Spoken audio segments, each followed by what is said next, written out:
보실 말씀은 요한계시록 9장 12절로 15절까지 보시겠습니다. 첫째 화는 지나갔으나 보라 아직도 이후에 화 둘이 이르리로다. 여섯째 천사가 나팔을 불면 내가 들으니 하나님 앞 금제단 네 뿔에서 한 음성이 나서 나팔 가진 여섯째 천사에게 말하기를 큰 강 유브라데에 결박한 네 천사를 놓아주라 하며 네 천사가 놓였으니 그들은 그 연월 일시에 이르러 사람 3분의 1을 죽이기로 준비된 자들이더라. 아멘.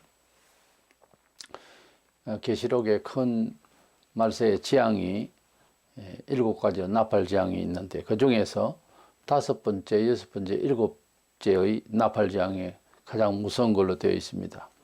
계시록 8장 13절에서 화가 있을 것이라고 하는 예언이 있는데 그것이 5째 나팔, 6째 나팔, 7째 나팔 이 3가지를 말하고 있습니다. 그 중에 본문에는 2가지 재앙이 나오는데 황충의 재앙과 불의 전쟁이 예고되는 재앙입니다. 이래서 이 말씀이 우리에게 어떤 영감적 메시지를 주는지 잘 보고 우리도 긴장을 가지는 이 마지막 시대의 신자가 되기를 원합니다. 먼저는 황충이의 재앙인데 첫 번째 화로 나타나는 황충이는 메뚜기로 번역되는데 해석은 여러 가지로 합니다만 문자 그대로 이 메뚜기 재앙이 있을 것입니다. 구약시대의 메뚜기 때는 재앙을 상징하고 있는데 황충이는 사탄의 그 저지에서 나오고 있는 모습을 보게 되는데요. 정갈 같은 무서운 재앙이 예고되고 있습니다. 황충이에 물려서 사람이 너무 고통스러워서 자살을 시도하거나 해도 죽음이 피하고 죽을 수도 없는 지경이 됩니다. 계시록 9장 6절에 그날에는 사람들이 죽기를 구하여도 죽지 못하고 죽고 싶으나 죽음이 그들을 피하리로다 그랬습니다. 고통이 너무 많이 와도 사람이 정말 병원에서도 그렇고 죽고 싶을 정도로 그렇게 고통이 있습니다. 이날에 메뚜기의 재앙은 이로 말로도 할 수 없이 사람을 쏘고 잡고 물고 하면서 너무 고통주기 때문에 사람들이 죽고 싶어서 자살을 선택하지만 되지를 않습니다. 5개월간 공격을 할 것으로 말씀하고 있는데 이 메뚜기는 그 형상이 9장 7절 10절에 보면 나오는데 앞에 그런데 무슨 전쟁기구 같은 그런 무서운 형상을 가지고 있습니다. 일반 우리가 볼 수 있는 메뚜기가 아니고요.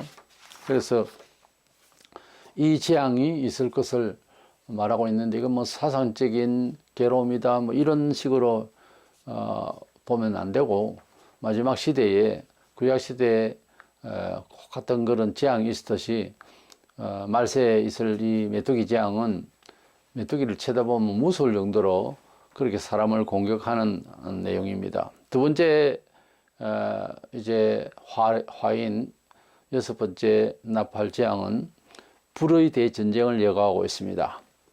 6번째 이 대재앙은 그야말로 3차 대전을 할 수 있는 불의 전쟁이 예고되고 있는데 그런데 2000년 전에 어떻게 이런 예언이 될까? 사람이 그 시대에서 미리 바라볼 수 있는 해안이 있어도 100년, 200년 정도로 모르지만은 2000년을 내다보고 불의 전쟁을 예언한다고 하는 것은 사람의 글이 아니라 하나님께서는 과거나 지금이나 미래나 동시에 현재형으로 보기 때문에 이게 다 보이는 것입니다. 그래서 성령께서 알려주신 대로 기록한 이 내용에서 불의 대전쟁을 우리가 보게 되는데 오늘날처럼 이렇게 핵전쟁과 불의 대전쟁이 있을 것을 그때에 지필자도 제대로 알 수는 없을 거예요. 그럴 것이다 하는 예감뿐이지 하나님께서는 정확하게 그렇게 말씀하시고 우리에게 불의 전쟁을 예고하셨습니다. 물론 고대에서는 교회사적으로 뭐 해석면에 있어서 불의 전쟁을 이해할 수 있는 시절이 아니었죠. 그러나 이제 우리가 전쟁 기구를 불로서 화전으로 돌아서는 이런 상황에서 발전되었을 때는 이 성경이 해석될 수가 있다 그 말입니다. 성경 그 해석도 그 중점을 두는 것도 시대마다 하나님께서 필요에 의해서 하나님이 눈을 열어 주셔서 주석을 하게 하시고 알게 하십니다. 개인적으로도 그렇습니다. 같은 성경을 보아도 시기에 맞게 또는 일찍이 알게 하셔서 무슨 일을 주시려고 하는 경우도 있고 그 참 하나님의 뜻을 잘 깨닫고 대처한다는 것만큼 귀한 것이 없습니다. 신앙 중에서 깨닫는 은혜는 굉장히 큰 은혜입니다. 깨달아야 무엇을 대처할 수 있잖아요.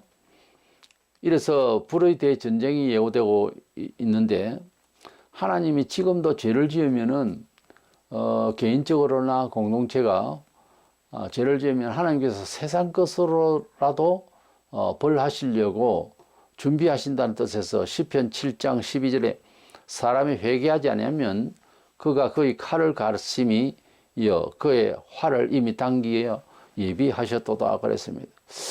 회개를 안 하니까 사람이 자꾸 전쟁 물자를 만들고 핵을 개발하는 겁니다. 원래 사람이 회개하고 겸손해지면은 전쟁하려고 하는 물자를 만들지 않습니다. 준비하지 않아요. 우리가 전쟁 물자를 준비한다는 것은 죄가 많아서 그렇게 하나님께서 만들어서 우리가 자폭되게 하시려는 그런 하나님의 역사예요 원래. 그래서 우리가 무엇을 전쟁을 대비하고 아주 우리가 그래서 승리하기를 원하고 그 불의 전쟁을 막 꿈꾸고 생각하는 것과 과학들은 사실은 죄가 많아서 이루어지고 있는 일들이에요. 이게 역설적으로 말하자면 우리 안전을 위한다 하지만은 심판을 위한 일입니다. 알고 보면 사실 전쟁은 이기고 저는 사람도 없어요. 그냥 폐허가 되는 겁니다. 전쟁을 일단 막아야 되는데 그것은 성경적으로 보면 사람이 회개를 해야 돼요. 회개하면 전쟁이 그치고 평화가 옵니다. 평강이 옵니다. 대제의 이 전쟁 규모는 아마 세계적일 것이고 이 전쟁이 왜 일어날까? 세계를 주도하는 적그리스도를 대항하는 외부 세력이 모여서 아마 치지 않나 이렇게 생각을 합니다. 이의 군대가 동원될 것으로 9장 16절에 말씀하고 있는데 인구 3분의 1이 사망하는 소위 세계대전이 아닐까 하는 것입니다.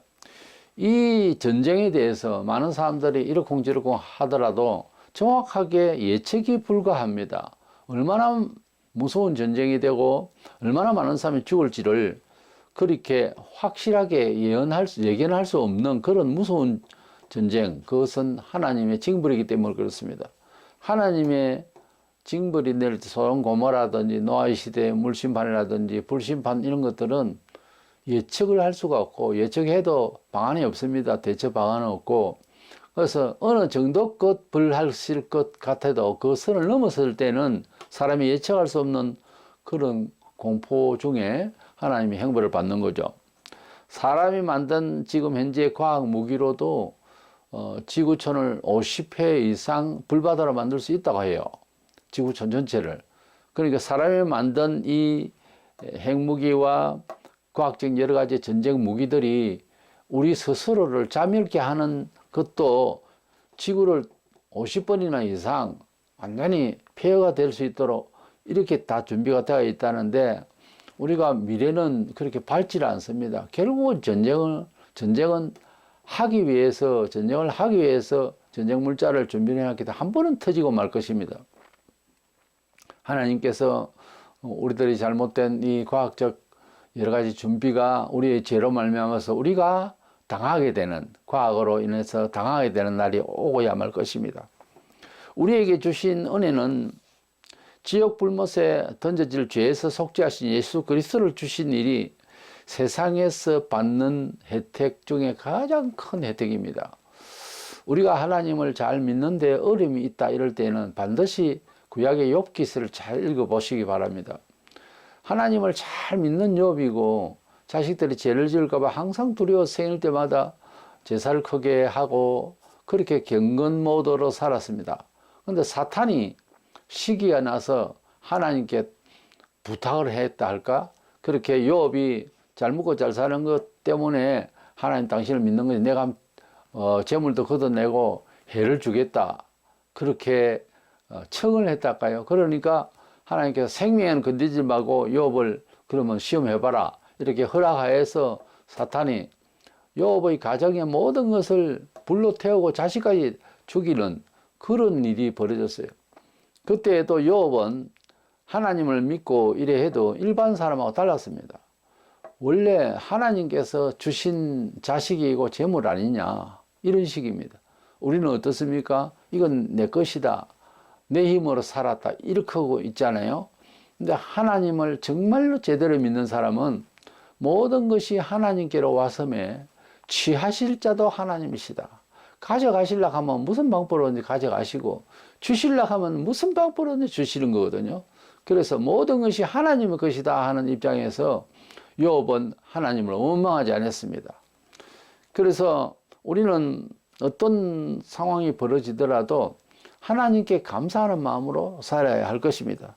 말세가 되면은 여기저기 전쟁이 더 많아질 것이고 결국은 세계 3차 대전이라고 하는 무서운 불의 전쟁을 만나게 될 것입니다. 이 불의 전쟁이 있을 것을 성경은 누차 말씀하시는데 그 예포로 구약시대에 소돔 고모라가 아주 윤리도덕이 완전 파괴된 짐승보다 못한 그런 삶을 살고 있을 때 그 사회 영역은 뭐 괜찮은 줄 살았어요. 근데 하나님께서 불로서 심판하셨는데 베드로후서 2장 6절에 소돔과 고모라 성을 멸망하기로 정하여 죄가 되게 하사 후세에 경건하지 아니할 자들에게 본을 삼으시며 그랬습니다. 소돔 고모라는 지금 사해라고 하는 바다를 이루고 있는 그런 동네인데 지역이 그래서 그 소돔 고모라에 불로서 심판하시는 것은 그들이 가지고 있는 전쟁 물자가 아니고 하늘로부터 유황불이 비 오듯이 내려와서 다 태워버렸어요. 사람이고 모든 것을 피할 수가 없는 거죠. 다 불러서 태워버렸습니다. 그렇게 하신 이유는 소돔 고모라 성이 잘못됐기도 했지만 마지막 시대에 그런 식으로 불러서 다 이 세상을 파멸시킬 것을 예고하셨다고 이렇게 본을 삼으셨다 그랬잖아요. 그렇기 때문에 지구촌은 반드시 소돔 고모라 같은 그런 불의 심판을 받고야 말 것인데 오늘 보게 된 6번째 이 불의 대재앙은 우리가 가지고 있는 전쟁 물자의 과학적인 기술로 통한 이 모든 핵전쟁 이런 불의 전쟁 때문에 우리가 자멸하는 모습을 보여준 겁니다. 그래서 하나님께서 이것도 사용을 하셔서 심판하시는 거예요.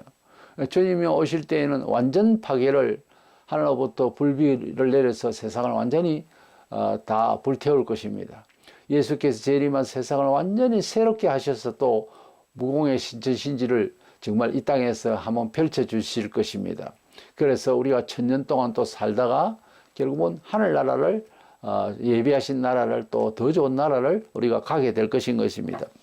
우리는 과학을 믿고 요즘은 AI 시대라 해서 사람의 인정과 사람의 감정을 무시하고 기계에 의존하는 이런 성향이 있는데 성도는 이런 과학을 취급을 할 때에 항상 경건하게 소돔 고모라 경건이 없어 죽었다고 했거든. 경건하게 하나님 앞에 조신하고 그래서 믿음의 정신을 잃어버리지 않아야 합니다. 컴퓨터를 다뤄도 그렇고 모든 일에 있어서 하나님 제일 먼저가 돼야 되고 경외심을 잃어서는 안 됩니다. 과학이 우리의 삶을 좀 더 자유롭게 하고 여러 가지 기술적으로 편하게 하는 것은 사실이지만 그러나 과학의 그 끝은 결국은 우리가 멸망을 받는 데에 기여하게 되는 이런 문제가 있습니다. 그래서 과학적으로 만든 것 때문에 여러 가지 좋은 기술 때문에 우리가 더 사회가 불안한 요소가 더 많습니다. 우리는 하나님 앞에서 어떤 시대에 어떤 문화적 환경 어떤 인프라가 있어도 하나님 말씀을 벗어나는 생각으로 임하면 그것이 우리에게 화가 된다는 거죠. 이래서 메뚜기 재앙과 불의 대전쟁은 상당히 자연적인 것과 과학적인 그런 대조가 되기도 하는데요. 하나님께서는 이 모양 저 모양으로 말세가 되면은 이렇게 재앙을 내리시고 목적이 뭘까요? 그제라도 회개를 해야 돼요. 회개하고 구원을 받아야 되는데 이상하게 계시록 읽어보면 그래서 사람들이 많이 회개했다 하셨더라 이런 말이 안 나와요. 그래서 우리가 어떤 모양으로든지 하나님께서 우리에게 우리 죄보다 더 경하게 징계하실 때마다 회개하는 그런 아름다운 생각이 있어야 잘 될 것입니다. 그 회개치 않고 자기 자존심이나 이런 것 때문에 그냥 무마하고 넘어가려고 할 때 이게 누적되면 한 번은 크게 두드려 맞습니다.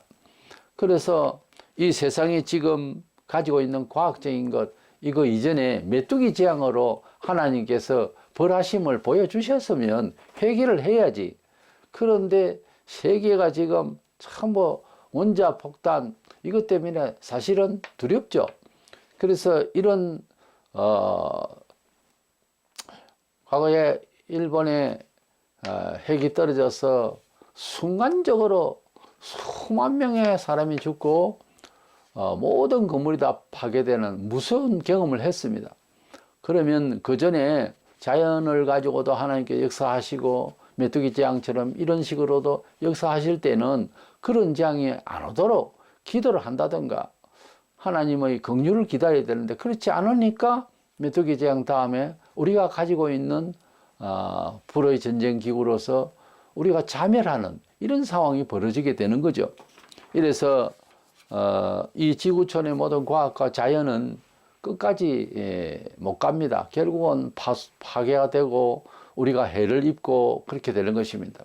우리가 앞서 봤지만은 짐승들도 말세가 되면 악해져서 요즘은 이제 가정마다 많이 강아지를 키우고 고양이도 키우고 짐승들을 많이 키우는데 앞으로 말세가 되면은 아마 주인을 물 것입니다. 그런 동물들이 악해지거든요. 나중에는 악해져서 사람을 물고 죽이는 이런 일이 있을 것을 예고하고 있습니다. 때문에 우리가 무엇이든지 하나님의 창조 원리대로 접하고 이제 관리가 되어야 됩니다. 그렇지 않으면 결국 당해요. 하나님께서는 오늘 이런 시대에 그와 같은 흉악한 일이 갑자기 생겨난 일은 아니지만은 앞으로 이런 일이 있을 것을 생각하면서 우리가 자연 만물을 대하는 태도, 메뚜기 하나라도 대하는 태도, 그리고 전쟁 물자의 이런 여러 가지 과학적인 것을 대하는 태도에 있어서 하나님 앞에서 경건의 생각이 빠지지 않아야 된다. 하나님의 뜻대로의 삶을 생각하면서 직업을 할 때에 그 화가 피할 것입니다. 그리 알고 아무쪼록 하나님 앞에서 징계를 넘어선 이런 재앙이 임하는 지구촌의 장래를 우리가 생각할 때에 우리가 얼마나 경건해야 되고 베드로가 그랬습니다. 하늘도 불타 없어지고 땅도 다 불탈 것인데 우리가 어떠한 사람이 되어야 되겠느냐 그렇게 전해주고 있습니다. 우리는 좀 더 이 시대에 물질이나 문화적 환경, 돈이나 뭐 이런 위치나 이런 걸 믿고 의지하고 편안하려 하지 말고 하나님의 뜻을 생각하면서 마지막 시대에 있을 이런 자연의 대재앙 그리고 과학의 대재앙 이런 것을 생각하면서 조금은 비판적인 생각을 가지고 세상을 믿고 의지하는 마음을 내려놔야 됩니다. 그래서 항상 긴장하고 꼭 지금 시대에 이런 일이 벌어진 것처럼 생각하면서 겸손하게 자기를 좀 더 가다듬고 그래서 이 해가 다가가기 전에 좀 더 우리 자신을 잘 들여다보고 남의 흉 보기 전에 자기 자신을 잘 돌아보고 참 나는 예수의 사람인가 이런 생각을 깊이 가지고 그렇게 반성을 하면서 새해를 맞이하며 복된 하루를 살아가는 저와 여러분 되셔서 은총의 새해가 되기를 축원합니다.